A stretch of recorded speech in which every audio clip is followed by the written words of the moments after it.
बोलो जयकारा बोल मेरे श्री गुरु महाराज की जय। सभी गुरुमुख प्रेमियों से सप्रेम जय सच्चिदानंद। आज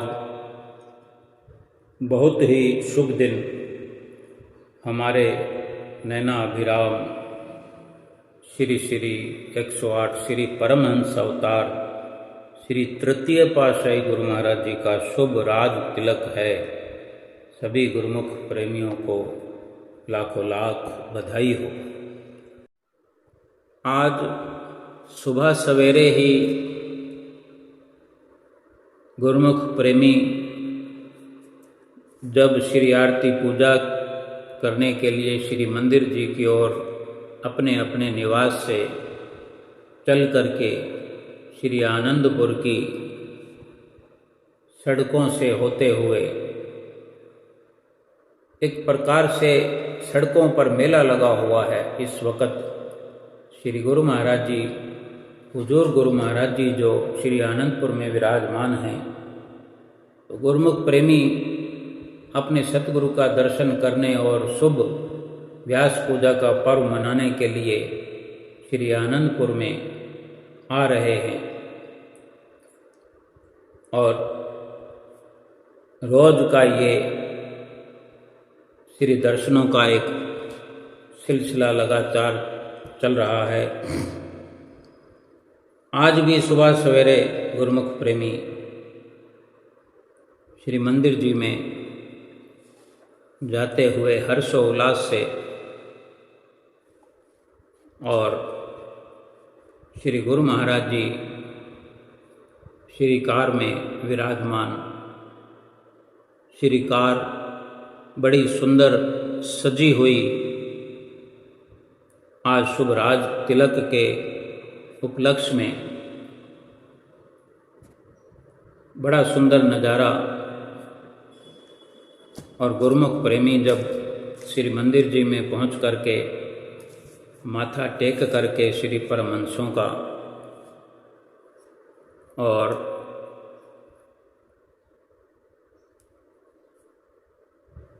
अपने सतगुरु का इंतजार करते हुए,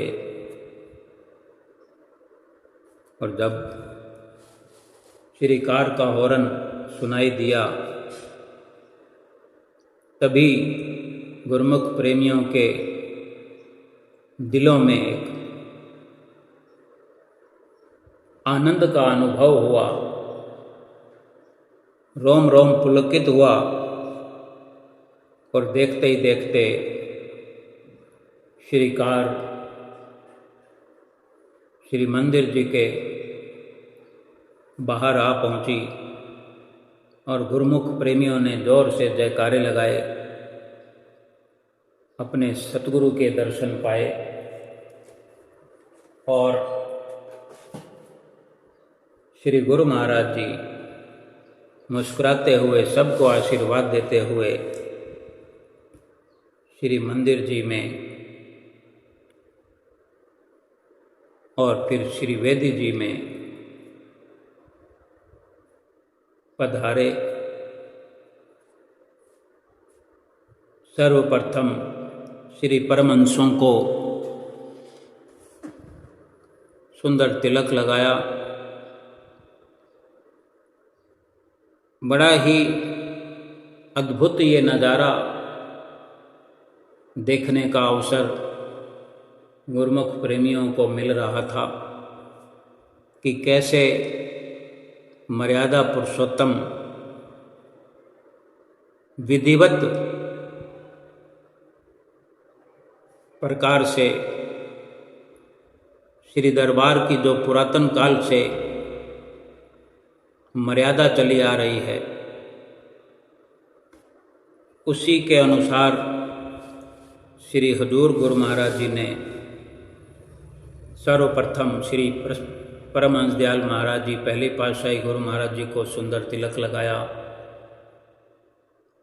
और जयकारा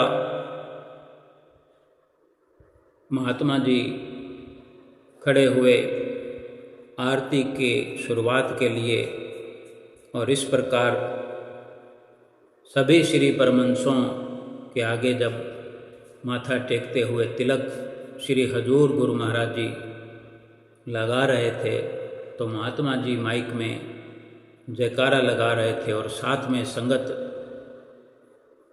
ऊंचे स्वर में और बड़ी मीठी आवाज़ में जयकारा लगाते हुए इसी प्रकार दूसरी पातशाही गुरु महाराज जी को माथा टेकते हुए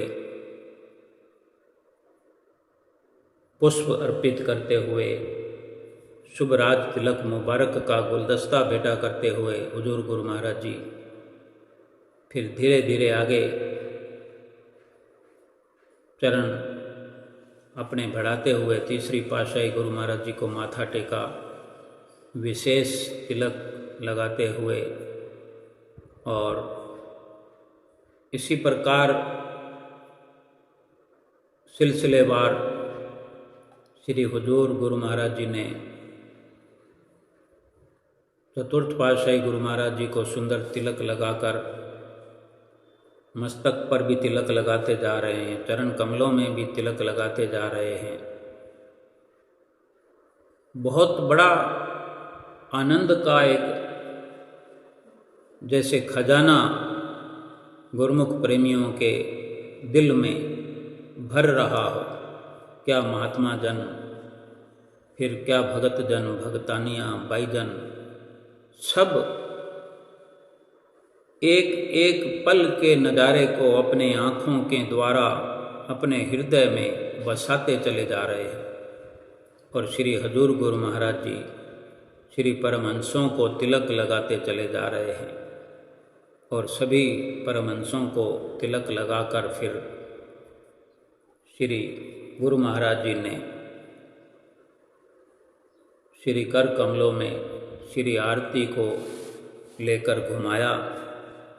श्री आरती श्री परमहंसों की उतारते हुए फिर अपने चौकी वाले सिंहासन पर विराजमान हुए और महात्मा जन बारी बारी आरती घुमाने लगे जो वेदी में उपस्थित थे और श्री गुरु महाराज जी सभी को शुभ आशीर्वाद देते हुए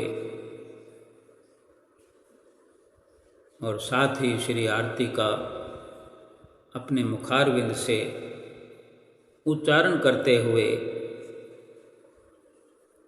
और सभी गुरुमुख प्रेमी सुंदर सुंदर दर्शनों का लाभ प्राप्त कर रहे थे।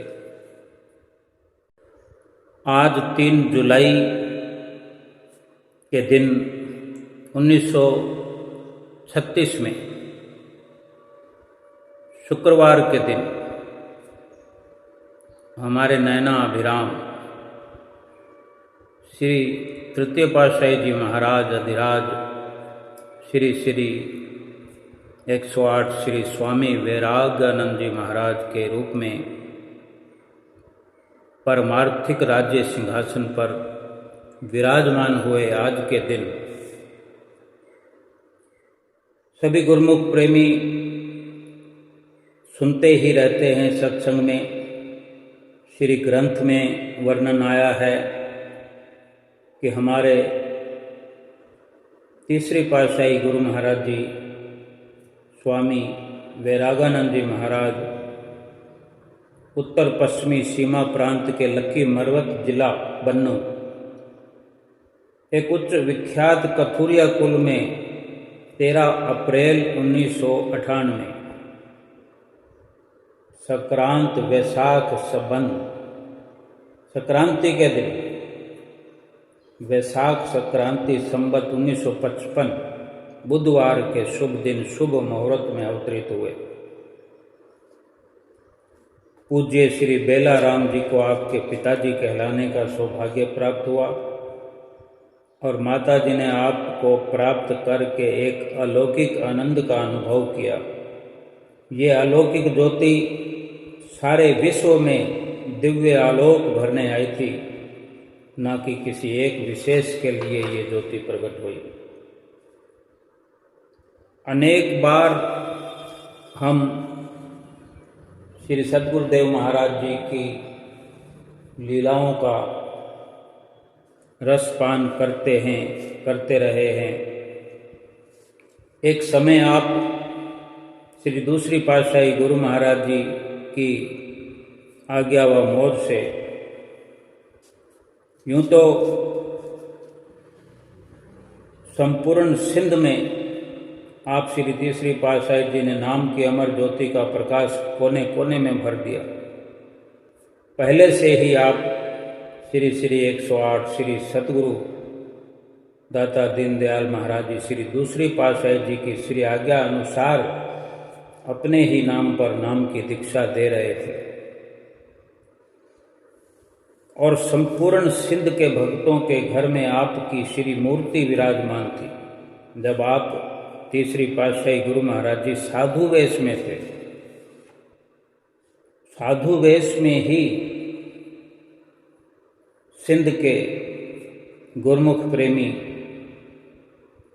आपकी मूर्ति अपने घरों में विराजमान कर और आप जी की छत्र छाया में ही भक्ति का लाभ अनुभव किया करते थे। और भी दूसरे संत महात्मा प्रचारक जन जिनको श्री सतगुरुदेव महाराज जी श्री दूसरी पातशाही जी ने दूसरे अन्य स्थानों पर सत्संग उपदेश के लिए भेजा था, वे श्री सतगुरुदेव महाराज जी दूसरी पातशाही जी के नाम पर सत्संग कर रहे थे और यहाँ तीसरी पातशाही गुरु महाराज जी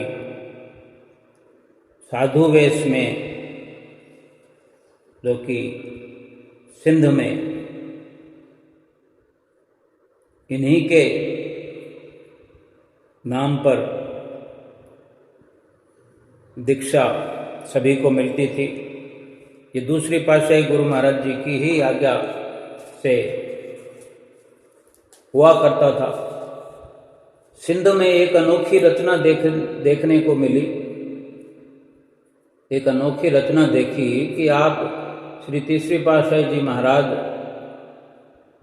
जो कि साधु वेश में अपने नाम पर नाम उपदेश व गुरु दीक्षा देते थे तथा अपनी ही पूजा करवाते हैं, तो कुछ महात्मा जनों के जो कि आते जाते हुए ऐसा देखते थे, क्योंकि वे भी प्रचार किया करते थे, तो वहाँ का आसपास का जो वातावरण था उससे यही दर्शाया जा रहा था। उनको वो सब देखकर मन में शंका उत्पन्न हुई। उन दूसरे महात्मा जनों को दिल में शंका उत्पन्न हो गई। तो एक बार महात्मा धर्मात्मानंद जी से रहा ना गया। उन्होंने श्री सतगुरुदेव महाराज जी श्री दूसरी पातशाही जी के श्री चरणों में जाकर सिंध का सारा हाल सुना दिया। तब श्री सतगुरुदेव महाराज जी दूसरी पातशाही जी ने फरमाया, वे हमारी आज्ञा से सब कुछ कर रहे हैं, इसमें किसी को संशय करने की जरूरत नहीं। बिना आज्ञा के कोई ऐसा करे, क्या किसी में शक्ति है? तब उन महात्मा धर्मात्मानंद जी ने क्षमा मांगी। जब उन्होंने भी श्री सतगुरुदेव महाराज जी श्री तीसरी पातशाही जी के बढ़ते हुए तेज को देखा, तो श्रद्धा व प्रेम से आपकी सेवा करने लगे और अंतिम श्वास तक श्री दरबार की सेवा करते रहे। आप श्री तीसरी पातशाही जी महाराज की विनती पर श्री सतगुरुदेव महाराज जी दूसरी पातशाही जी सिंध में पधारे। उस समय सिंध के भक्तों ने श्री सतगुरुदेव महाराज जी दूसरी पातशाही जी के चरणों में विनती की कि अपनी ही श्री मूर्ति आप पूजा के लिए देवें, क्योंकि तीसरी पातशाही गुरु महाराज जी की साधु वेश में जो मूर्ति वहाँ रखी हुई थी, तो वो विनती करने लगे दूसरी पातशाही गुरु महाराज जी से कि आप अपनी ही मूर्ति हमें पूजा के लिए देवें। तो श्री गुरु महाराज जी जबकि उस वक़्त साधु वेश में थे, और महात्मा रोशनानंद जी उनकी सेवा में हुआ करते थे। भक्तों के विनती करने पर श्री सद्गुरुदेव महाराज जी दूसरी पातशाही जी ने तीसरी पातशाही जी की ओर इशारा करते हुए फरमाया कि आप लोगों के पास जो मूर्ति है पहले से वही ठीक है। ये कहकर आपने पहले ही दर्शा दिया कि ये तीसरी पातशाही जी महाराज परिपूर्ण हैं, हमारे और इनमें कोई भेद नहीं। आपने भी तीसरी पातशाही गुरु महाराज जी ने साधु वेश में ही अपनी विलक्षणता प्रकट कर दी। जो लोग भी आपकी पावन संगति को प्राप्त करते वो शुद्ध बुद्ध भूल जाते। उस समय कोई ये ना समझ सकता था कि आप अभी विधि के अनुसार रूहानी जानशीन नहीं हुए हैं। आप जन्म से ही परमहंस के रूप को लेकर प्रकट हुए थे। कितनी विचित्र लीला है कि आप तो अपने श्री सद्गुरुदेव महाराज जी के श्री दर्शनों के लिए लालायित रहते। तीसरे पातशाही गुरु महाराज जी जब साधु वेश में थे तो हर वक्त वो अपने इष्ट देव दूसरी पातशाही गुरु महाराज जी के दर्शनों की तड़फ लिए दर्शनों के लिए लालायित रहते। और सिंध में जो प्रेमी जन जिज्ञासु थे वो आप श्री तीसरी पातशाही गुरु महाराज जी के दर्शनों की चाह में तड़पते। तीसरी पातशाही गुरु महाराज जी ने साधु वेश में ही ऐसा प्रेम और भक्ति का नशा पिलाया गुरुमुख प्रेमियों को, जिसको पीकर सभी आंतरिक आनंद में झूमने लगे। कई बार तो बड़े बड़े लोगों को आप पीछे फिरते हुए देखा गया। आपके बड़े बड़े सेठ साहूकार आपके पीछे फिरते थे, आपके श्री दर्शन की लालसा के लिए दीवाने बने हुए। और उन्हें देखकर दूसरे लोग जो इस रास्ते पर आए नहीं थे, जो भक्ति की राह को जिन्होंने अपनाया नहीं था, वो हैरान हो जाते हैं कि इतने बड़े बड़े लोग इन संतों के पीछे दौड़ रहे हैं। इन सत्पुरुषों में, इन संतों में कौन सी ऐसी शक्ति है जिससे दिल अपने आप ही मतवाला हो जाता है। उस समय अपनी स्थिति का भी किसी को ख्याल नहीं रहता कि मैं कौन हूँ, किसी बड़े पद का पदाधिकारी हूँ। कोई लोक मर्यादा अनुसार ना कोई मान की ना अपमान की कोई चिंता नहीं रहती। लोग आपको प्रेम वश हो करके आपके प्रेम में ऐसे दीवाने बने, आपको जादूगर भी कहते कि जाने क्या जादू कर दिया है। आप भी तो प्रेम भक्ति का ऐसा जादू चलाते हैं कि उस अनूठी अनुपम मस्ती में खोकर प्रेमी सदा के लिए उसमें खोए ही रहना चाहते हैं। ऐसा कहते जिस दिव्य आनंद की खोज साधक सिद्ध योगी तपस्वी जीवन भर कठिन तपस्या की साधना में खोजते रहते हैं, तपस्या करते रहते हैं, खोज करते रहते हैं, परंतु फिर भी उन्हें वो प्राप्ति नहीं होती, वो आनंद उन्हें प्राप्त नहीं होता। ये शाश्वत आनंद आपके श्री दर्शन मात्र से ही प्रेमी जनों को प्राप्त हो जाता। जिसने एक बार आपकी सुंदर छवि को निहारा, जिसके साथ एक दो वचन भी हुए, वो तो अपना अस्तित्व ही खो बैठता था, अपने आप को ऐसा भुला देता कि वो प्रेम भक्ति के रंग में रंगा जाता। आपकी कीर्ति सिंध के आसपास के इलाकों में भी बहुत फैल चुकी थी, क्योंकि आपने सिंध के गांव-गांव व शहर में पहुंचकर भक्ति का संदेश ऐसा दिया कि आपकी कीर्ति सुनकर शिकारपुर, जो कि सिंध प्रांत में आता था, तो वहाँ शिकारपुर सिंध के निवासी सेठ ताराचंद जी आपके दर्शनों के लिए आए। ये आपके अति विश्वासी और श्रद्धालु भक्त बन गए। इनका व्यापार काफ़ी बड़ा हुआ था। इनका व्यापार शिकारपुर के अलावा कोयटा बलूचिस्तान में भी चलता था। वहाँ पर ठहरने के लिए कोठियाँ बनी हुई थी। सेठ ताराचंद जी व्यापार के काम के लिए जब भी कोयटा जाते तो आप जी के श्री चरणों में प्रार्थना करते कि कोयटा चलकर अपने पावन सत्संग रूपी अमृत से जीवों की प्यास बुझाइए। तो आप उसकी प्रार्थना स्वीकार कर साधु वेश में ही तीसरी पातशाही गुरु महाराज जी कई बार कोयटा बलूचिस्तान पधारे। यहाँ पर आपने अनेकों जीवों को सत्संग उपदेश से परितृप्त किया, निहाल किया। काफ़ी संख्या में लोग आपके श्रद्धालु बन गए। उन श्रद्धालुओं में से एक श्रद्धालु खान साहेब कैकाबाद जी और उनकी सुपुत्री परवीन, वो आपके अति श्रद्धालु थे। खान साहब जी उस समय की ब्रिटिश गवर्नमेंट की ओर से अति ऊंचे पद पर पॉलिटिकल एजेंट की पदवी पर नियुक्त थे। श्री गुरु महाराज जी जब भी कोयटा में पधारते तो खान साहब अपनी सुपुत्री सहित कोयटा रेलवे स्टेशन पर आकर के आपको अपने निवास स्थान पर ले जाते। और जब तक आप कोयटा में निवास करते वो प्रतिदिन शाम के समय आपको अपनी मोटर कार में बाहर सैर के लिए ले जाते तथा श्री दर्शन का लाभ उठाते। जब आप कोयटा से प्रस्थान करते किसी और जगह पर तो वही खान साहब रेलवे स्टेशन पर पहुंचाने तक आपकी सेवा में उपस्थित रहते। एक बार आपके कोयटा से अन्य स्थान पर पधारने के दिन खान साहब जी की एक आवश्यक सरकारी काम में उलझे हुए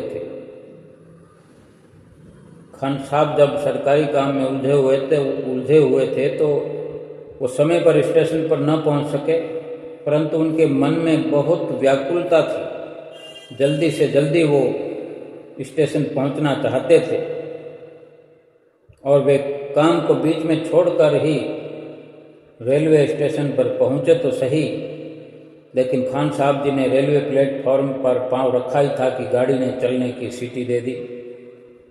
खान साहब जी बड़े दर्शन के लिए उतावले थे, बड़े उदास थे। तब खान साहब रेलगाड़ी के उस डिब्बे की ओर भागे जिसमें आप श्री तीसरी पातशाही गुरु महाराज जी साधु वेश में विराजमान थे। खान साहब जी ने जैसे भागना शुरू किया, भागते हुए खान साहब जी को देखकर रेलगाड़ी के गार्ड ने उन्हें देखते ही गाड़ी रोक दी और वे आपके पास ही पहुंच गए और उन्होंने श्री चरणों को स्पर्श किया। खान साहब जी ने गाड़ी रुकने पर तुरंत जब उस डिब्बे के भीतर पहुँचे खान साहब तो श्री चरणों को आकर स्पर्श किया और अपने आप को कृतार्थ किया। खान साहब जी को प्लेटफार्म पर भागते हुए देखकर उस समय वहाँ जितने लोग उपस्थित थे सब के सब हैरान हो गए कि इतने ऊंचे पद के अधिकारी साधारण मनुष्यों की तरह भागते हुए कहाँ जा रहे हैं। उस समय खान साहब जी को किसी की चिंता नहीं थी और जो मनुष्य अपने रूहानी रहनुमा जिनसे कि उसको आत्मिक शांति प्राप्त हुई हो रही हो और फिर वो अपने मालिक से बिछड़ रहा हो, भला ऐसे मालिक के श्री दर्शन और चरण स्पर्श करने के लिए जाते समय किसी और तरफ उसका ध्यान कैसे जा सकता है। सत्य तो यही है कि सच्चे प्रेमी को अपने प्रीतम के अलावा कुछ भी अच्छा लगता ही नहीं। वो उनके प्रेम में इतना आनंद विभोर हो जाता है कि उसे उस आंतरिक आनंद तथा वास्तविक प्रेम में दुनियावी मान अपमान हानि लाभ सब कुछ बेकार नजर आते हैं। खान साहब भी इसी सच्ची रंगीन दुनिया में सच्चे प्रेम के रंग में रंगे हुए थे, जिसका स्पष्ट रूप लोगों के सामने खुद ही प्रकट हो गया। गाड़ी में आपने अपने प्रेमी की आतुरता को मिटाने के लिए 2-3 श्री अमृत वचन भी फरमाए श्री गुरु महाराज जी ने। प्रेमी ने चरण स्पर्श भी किया और एक क्षण भी, चाहे एक क्षण के लिए ही, कुछ लम्हों के लिए ही सही, श्री दर्शन तथा श्री अमृत प्रवचनों का पान भी कर लिया और फिर गाड़ी चल पड़ी और खान साहब जी बिना किसी और ध्यान दिए गाड़ी से नीचे उतरकर अपने काम पर लौट आए। श्री सतगुरुदेव महाराज जी श्री तीसरी पातशाही जी सिंध लौट आए। यहाँ पर गांव-गांव में आप आत्म ज्योति को दर्शाने हेतु लगातार परमार्थ पथ पर लगे रहे। आपने श्री टकोड़ी संत आश्रम में श्री सतगुरुदेव महाराज जी श्री दूसरी पातशाही जी के श्री चरणों में सिंध में कृपा करने के लिए विनय की और आपकी विनय स्वीकार कर श्री दूसरी पातशाही जी सन 1934 में अंतिम बार सिंध पधारे। लखी सिंध पधारे और वे आपको प्रथम दृष्टि में ही पहचान चुके थे कि आपका अवतार भी परमार्थ के कार्य को चलाने के लिए हुआ है। इसीलिए तो उन्होंने आपको साधु वेश प्रदान करते ही आपको अपने नाम पर ही उपदेश देने की आज्ञा दी थी। अब इस रहस्य को सबके सामने सांकेतिक भाषा में प्रकट करने लगे। श्री सतगुरुदेव महाराज जी दूसरी पातशाही जी लखी सिंध में शहर के स्थान के चौबारे पर विराजमान थे और सप्ताह में एक बार संगत को नीचे आकर श्री दर्शन देने की कृपा करते थे। थोड़ी सी देर संगत को श्री दर्शन देकर फिर बाहर घूमने के लिए चल देते थे। दूर दूर से संगत श्री दर्शनों के लिए आई हुई थी। एक दिन सारी संगत ने मिलकर श्री सतगुरुदेव महाराज जी दूसरी पातशाही जी के श्री चरणों में विनती की कि आज अपने ही मुखार बिंद से प्रवचन की वर्षा करें। दूसरी पातशाही गुरु महाराज जी से विनती कर रहे थे कि आप आज वचन करें। तो श्री सतगुरुदेव महाराज जी दूसरी पातशाही जी ने मुस्कुराते हुए फरमाया कि संसार में जिसका बेटा समझदार और काम करने योग्य हो जाता है वो सारा कार्य अपने सुपुत्र को सौंप कर निश्चिंत हो जाता है, खुद आराम करता है। अब हमारा ये शिष्य प्यारा श्री तीसरी पातशाही जी की ओर इशारा करते हुए कहा कि ये हमारा प्रिय शिष्य कबीर अब बड़ा हो चुका है। अब तुम्हें ये सत्संग सुनाएंगे और हम आराम करेंगे। जो इनके श्री वचनों पर चलेगा तथा उन पर अमल करेगा वो हमारी आशीर्वाद का पात्र बनेगा। महापुरुषों के रहस्य को कौन समझ सकता है? कौन जान सकता है उनकी मौज क्या है, क्या लीला रचा रहे हैं? कि श्री सतगुरुदेव महाराज जी कौन सा आराम फरमाने के संबंध में वचन फरमा रहे हैं। जब 1936 में श्री सतगुरुदेव महाराज जी दूसरी पातशाही की निज स्वरूप में लीन हुए तब उनका ये रहस्य सब पर प्रकट हुआ। यहाँ सिंध में श्री सतगुरुदेव महाराज जी दूसरी पातशाही जी ने 1934 का जो दीपावली पर्व मनाया, इसके बाद वे अन्य स्थानों में सत्संग उपदेश करते हुए टकोड़ी संत आश्रम में विराजमान हुए। 1934 की दीपावली के बाद सब महात्मा जनों को टकोड़ी संत आश्रम में बुलवाकर रूहानी उत्तराधिकारी के बारे में रहस्य प्रकट किया, जिसमें आपको श्री स्वामी जी श्री तीसरी पातशाही जी महाराज रूहानी उत्तराधिकारी बनने के बारे में सबके सामने प्रवचन किए। पुनीत निर्देश श्री सद्गुरुदेव महाराज जी दूसरी पातशाही जी के जीवन चरित्र में आ चुके हैं कि श्री श्री 108 श्री सद्गुरुदेव महाराज जी दूसरी पातशाही जी जनवरी 1936 में दिल्ली में विराजमान थे। श्री परम पवित्र मौज के अनुसार आप श्री तीसरी पातशाही जी को सिंध से बुलवाया। आपके आने पर 1-2 दिन लगातार एकांत स्थान में प्रवचन होते रहे। 2 दिन बाद महात्मा सत्य विचारानंद जी को, जो वहीं पर थे, अपने उत्तराधिकारी के बारे में हुक्मनामा लिखवाया और ये फरमाया कि हमारे रूहानी जानशीन श्री स्वामी वैरागानंद जी की ओर इशारा करते हुए फरमाया कि यही होंगे हमारे रूहानी जानशीन अधिकारी। और ये फरमाया कि ये गुप्त भेद वक्त आने पर इन्हीं से सलाह करके दरबार के और सभी बड़े महात्मा जन, भाई जन, भगत जन, भक्तानी और संपूर्ण गुरुमुख संगत पर प्रकट कर देना। हर तरह से इनकी आज्ञा मानना। वैसे तो हमने चकोड़ी संत आश्रम पर सब महात्माओं की मंडली में इनके संबंध में काफ़ी कुछ कह दिया है, परंतु प्रकट रूप में आपने सब पर प्रकट करना है, सबको सुनाना है। हमारी ओर से सबको दुआ आशीर्वाद। तब महात्मा सत्य विचारानंद जी ने ये वचन सुनकर साष्टांग दंडवत वंदना की और क्षमा मांगी कि स्वामी जी, हम नादान जीवों के अपराधों को क्षमा कर दो। श्री सद्गुरुदेव महाराज जी श्री दूसरी पातशाही जी ने क्षमा करते हुए फरमाया, हम आपकी सच्ची श्रद्धा, भावना और प्रेम भक्ति से बहुत प्रसन्न हैं। बस इसी प्रकार हित चित्त से गुरु दरबार की सेवा करते हुए जीवन सफल करना। अपने परम प्रिय शिष्य को सर्व प्रकार से परिपूर्ण, गुण संपन्न, तत्वनिष्ठ जानकर श्री सद्गुरुदेव महाराज जी श्री दूसरी पातशाही जी ने संपूर्ण रूहानी ताकत अर्थात आध्यात्मिक शक्ति उन्हें समर्पित कर दी और स्वयं निश्चिंत हो गए। इसके बाद श्री सद्गुरुदेव महाराज जी श्री दूसरी पातशाही जी 9 अप्रैल 1936 ईस्वी वीरवार को निज स्वरूप में लीन हुए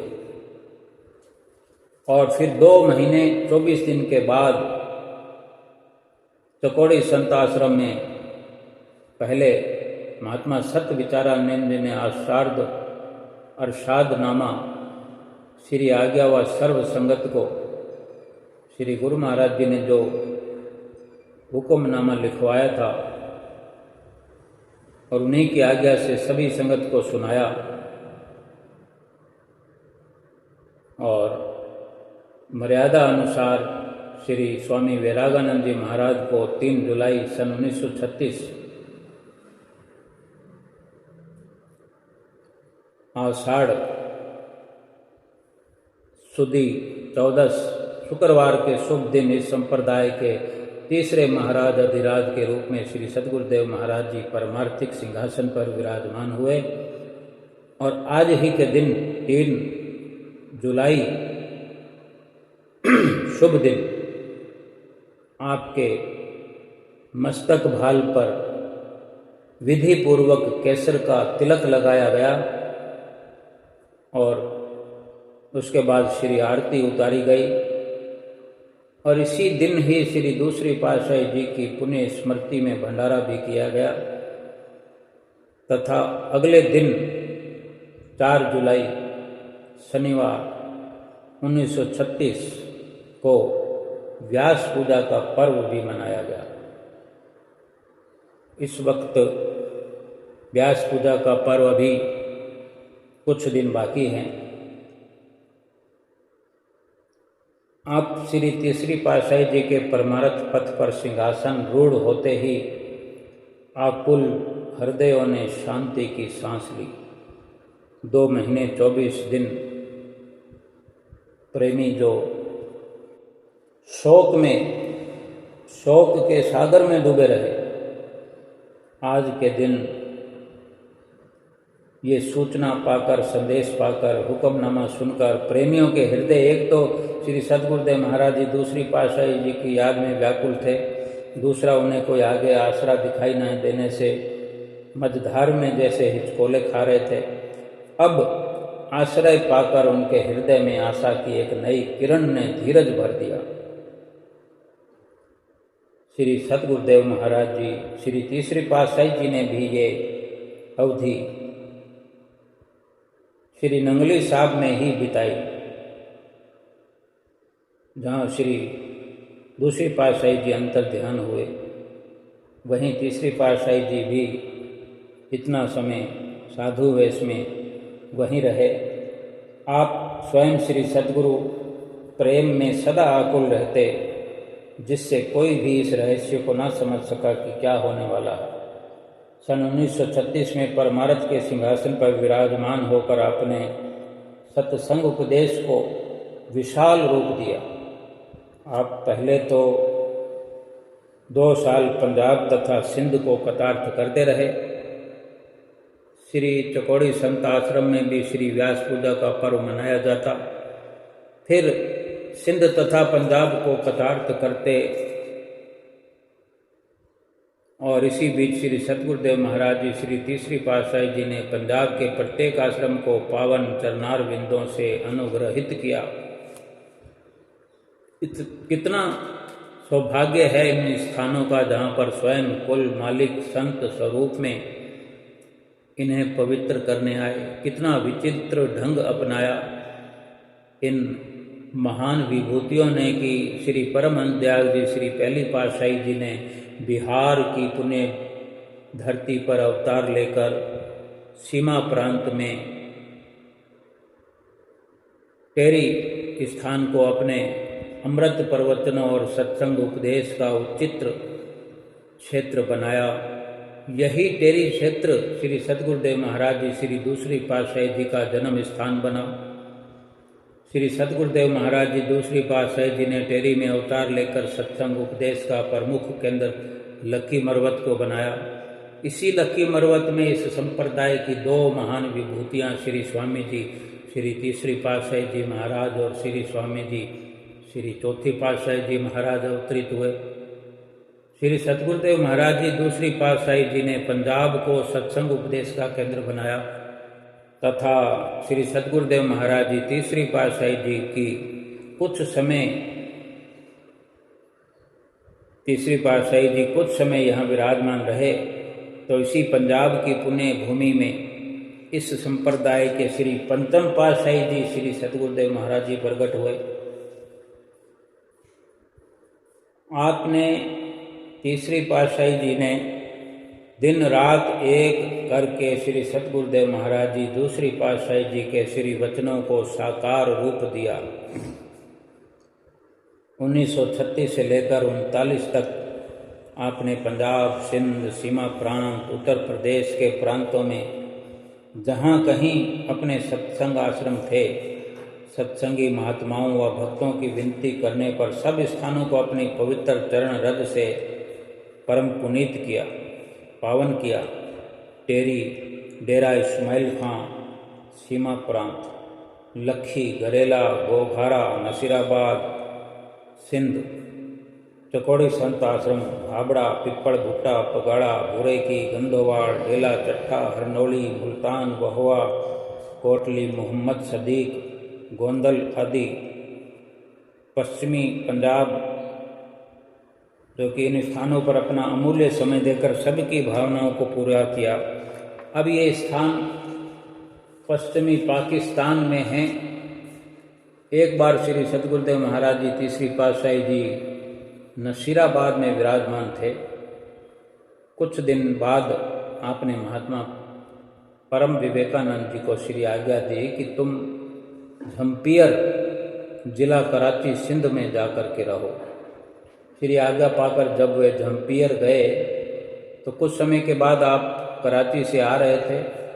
महात्मा परम विवेकानंद जी की विनय करने पर 2 दिन के लिए आपने झम्पियर भी कृपा की। वहाँ रात को सत्संग हुआ। काफ़ी संगत आई हुई थी। वहाँ की संगत को सत्संग सुनाते हुए आपने फरमाया अपने पावन प्रवचनों में कि गुरुमुखो, जैसे पानी का अपना कोई रंग रूप नहीं होता, जैसा रंग उसमें डालो वैसा ही उसका रंग हो जाता है। उदाहरण के तौर पर अगर पानी में पीला रंग डालने से पानी का रंग पीला होता है तो लाल रंग डालने से पानी भी लाल हो जाता है। वैसे ही मन का भी कोई रंग रूप नहीं होता, उसको भी जैसा संग मिले वैसा ही रंग उस पर चढ़ जाता है। कुसंग से मन मेला होता है और सत्संग से मन निर्मल बन जाता है। निर्मल मन में ही ईश्वर का प्रेम निवास करता है। ईश्वर का प्रेम मन में होने से लोक और परलोक के जितने भी कार्य हैं वो सरलता से पूर्ण हो जाते हैं, क्योंकि हर मनुष्य सब कार्यों की सिद्धि चाहता है। इसलिए हर मनुष्य को सत्संग में जाकर अपने मन को शुद्ध करने का जतन करना चाहिए। और मन ईश्वर के नाम से शुद्ध होता है, नाम के सुमरण से सिद्ध होता है, और ईश्वर का नाम सत्संग में ही प्राप्त होता है। सत्संग में नाम की महिमा गुरवाणी में इस प्रकार गाई गई है कि सत्संगत कैसी जानिए, जिथे एको नाम बखानिए। एको नाम हुक्म है, नानक सतगुरु दिया बुझाए जियो। यानी सत्संग सुनकर मनुष्य के मन में नाम की प्राप्ति की लगन बढ़ जाती है। जब लगन बढ़ती है तो कुदरत भी सहायता करती है, उसका मिलाप संत सतगुरु से हो जाता है। भाग्यशाली जीव संत सतगुरु से नाम की प्राप्ति कर उसका अभ्यास करके, नाम की कमाई करके, सुमरण करके, जन्म मरण के दुखों से छुटकारा पाकर सच्चा सुख प्राप्त कर लेता है। और यही मनुष्य जन्म का वास्तविक लाभ है। इस प्रकार सत्संग के पश्चात जब संगत चली गई, तब महात्मा परम विवेकानंद जी, जो उस वक्त भक्त वेश में थे, उनसे आपने पूछा कि यहाँ सत्संग सदा होता है? तब उन्होंने कहा कि, विनती करते हुए कहा कि यहाँ कोई सत्संग नहीं होता। तो आपने फरमाया, वो भी कोई शहर है जहाँ सत्संग नहीं होता? तुम यहाँ सत्संग करना शुरू कर दो। महात्मा जी का कहना है कि सत्संग करना तो मैं जानता ही नहीं था। महात्मा जी ने विनती की, महात्मा परम विवेकानंद जी, जो उस वक्त साधु वेश में नहीं थे, भगत थे। भगत वेश में जब श्री गुरु महाराज जी ने सत्संग करने की आज्ञा फरमाई कि तुम यहाँ सत्संग करना शुरू कर दो, तो वो कहते हैं कि सत्संग करना तो मुझे आता ही नहीं था, परंतु ये विश्वास था कि जिन्होंने श्री आज्ञा प्रदान की है, वो कार्य करने की शक्ति भी स्वयं ही प्रदान करेंगे। महात्मा जी ने शहर के कुछ व्यक्तियों से सत्संग आरंभ करने की बात कही। उन्होंने कहा कि यहाँ पहले वो जो लोग जिन्होंने ये सुना कि सत्संग शुरू होने वाला है, महात्मा जी कह रहे हैं कि सत्संग शुरू करने वाले हैं, तो वो लोग कहते हैं कि यहाँ पहले बड़े बड़े महात्मा सत्संग करने का प्रयत्न कर चुके हैं, उन्हें भी सफलता नहीं मिली। यहाँ की जमीन पथरीली है और मनुष्यों के दिल भी पत्थर जैसे हैं। महात्मा जी ने ये सब हाल श्री सद्गुरुदेव महाराज जी के श्री चरणों में जाकर सुनाया। तब श्री गुरु महाराज जी ने, तीसरी पातशाही जी ने फरमाया, अनमोल हीरे लाल भी पत्थरों में दबे हुए होते हैं। हीरे लालों की उत्पत्ति भी तो पत्थरों में से होती है, मेहनत करने से निकलते हैं। श्री सतगुरुदेव महाराज जी ने फिर कहीं और कृपा फरमाई, तो उनके वहाँ से पधारने के बाद, प्रस्थान करने के बाद महात्मा जी ने सत्संग का कार्य श्री आज्ञा अनुसार शुरू किया। तो धीरे धीरे संस्कारी रूहें श्री दरबार की महिमा सुनकर मोह माया रूपी पत्थरों को हटा हटा कर बाहर निकलती हुई आने लगी। भाव यह कि जिज्ञासु सत्संग में आने लगे और परिणाम यह हुआ कि वहाँ कुछ दिनों में भक्तों की संख्या बढ़कर सत्संग का कार्य अच्छे से चलने लगा। सत्संग के लिए एक आश्रम बनवाया गया। फिर जहाँ सैकड़ों भक्त लोग सत्संग से लाभ उठाने लगे, झम्पियर शहर के लोग कहने लगे कि जो काम पहले किसी से ना हो सका, वो काम श्री सतगुरुदेव महाराज जी के इशारे मात्र से हो गया। निस्संदेह श्री सतगुरुदेव महाराज जी कोई ऐसी अद्भुत शक्ति है। झम्पियर शहर और उसके आसपास के क्षेत्र से कितने ही लोग शरण में आए, श्री दरबार की सेवा करते करते बाद में साधु बन गए। उनमें से महात्मा अमर सत्यानंद जी व महात्मा अमर सुखानंद जी मुख्य हुए। उन्होंने श्री गुरु दरबार की सेवा के साथ अनेक जीवों को भी परमार्थ पथ पर लगाया। श्री सतगुरुदेव महाराज जी त्रिकालदर्शी थे, जिन्होंने आरंभ में ही ये फरमा दिया कि परिश्रम करने से पहाड़ों में से अनमोल रतन भी निकल आते हैं। वे अपने संस्कारी रूहों को स्वयं जानते थे, इसलिए अपने साथ उन्हें मिलाने का कोई न कोई कारण बन ही गया। झम्पियर में सत्संग का कार्य आरंभ कराने का यही उनका तात्पर्य था। महापुरुषों की महिमा का कोई पार नहीं पा सकता। संतों महापुरुषों की लीलाएं अपरंपार है और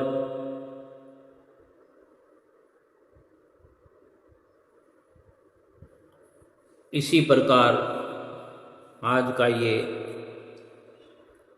शुभ पर्व मनाया गया श्री आनंदपुर में, श्री प्रयाग धाम में। जहाँ तहाँ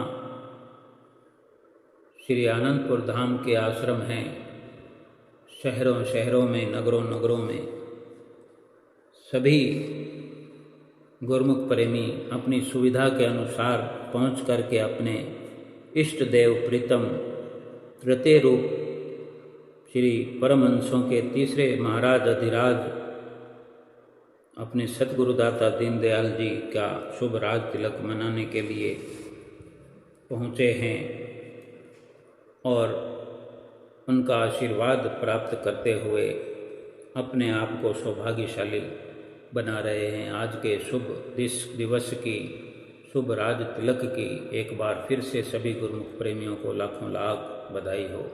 बोलो जयकारा बोल मेरे श्री गुरु महाराज की जय।